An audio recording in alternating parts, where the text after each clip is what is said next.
Right, Blues, welcome to the Everton News Daily on Toffee TV.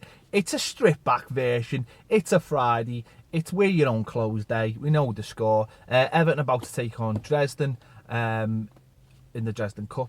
Yeah, basically. Basically, the news coming out of that is John Stones has started, which is an interesting one. It'll give a lot of people hope that he'll be staying at the club.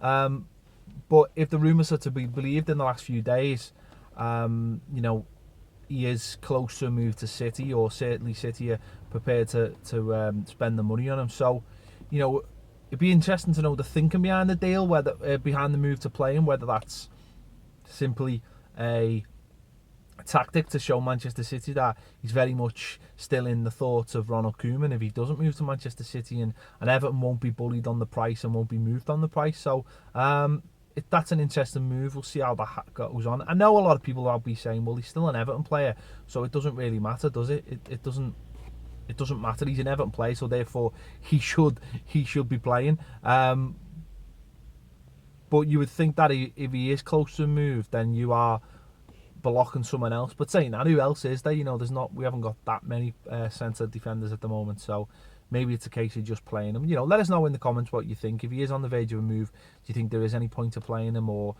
you think this can give us a little bit of hope, or simply telling John Stones himself that it's not a done deal, and if he'll stay unless Everton's value of the player is not met. Moving on, another player obviously linked with a move is a player being linked in to Everton with a move. It is this Gueye from Aston Villa. Obviously, we've been very, very highly linked with the player in the last few days. And Aston Villa's manager, Roberto Di Matteo, said today that he expects him to sign for Everton for 7.1 million, 7.1, 7.2, I don't know whatever the release clause is. And he expects him to sign. It was reported that a medical was taking place today, but I don't think that's happened yet. I think it's more likely to happen over the weekend. So there's a good chance that'll get done by Monday, hopefully.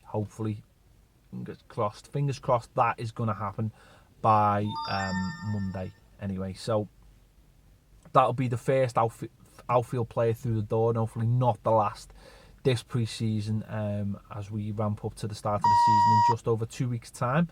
So let's hope that one gets done.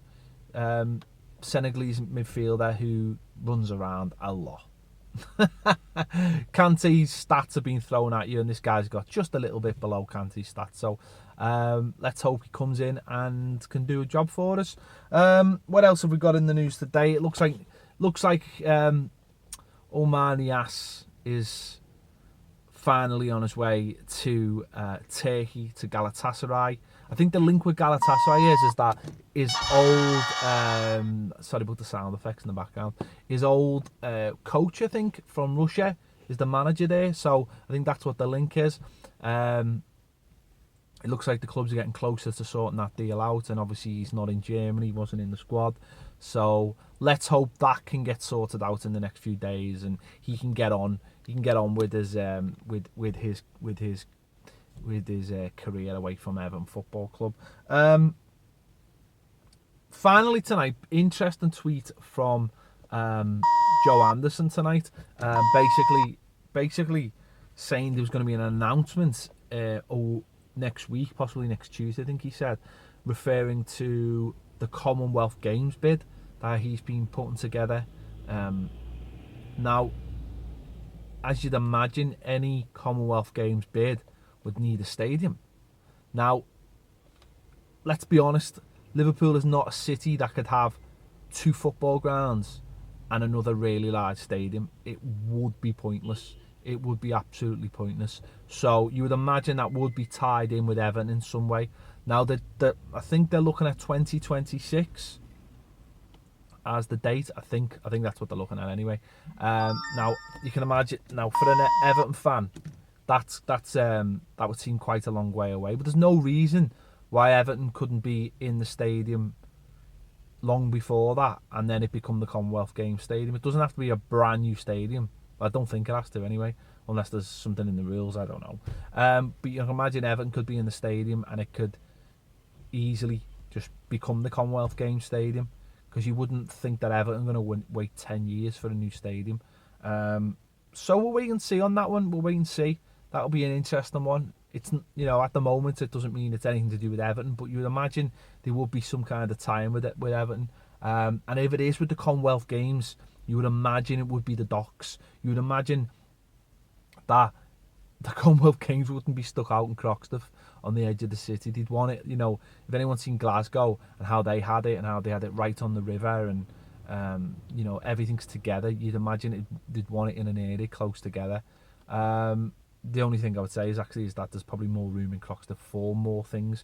But we'll wait and see. Listen, it might not have anything to do with Everton and it might be all pie in the sky, and we'll just wait and see on that. Anyway, it could be Everton related. You imagine it'd be somehow Everton related, but we'll wait and see on that one. Anyway, Everton are just about to kick off. We'll have hopefully have an instant reaction on that one.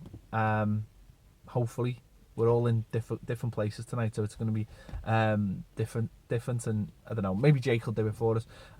Thanks for watching. The Daily will be back on Monday, as well as we'll be covering the games from the weekend.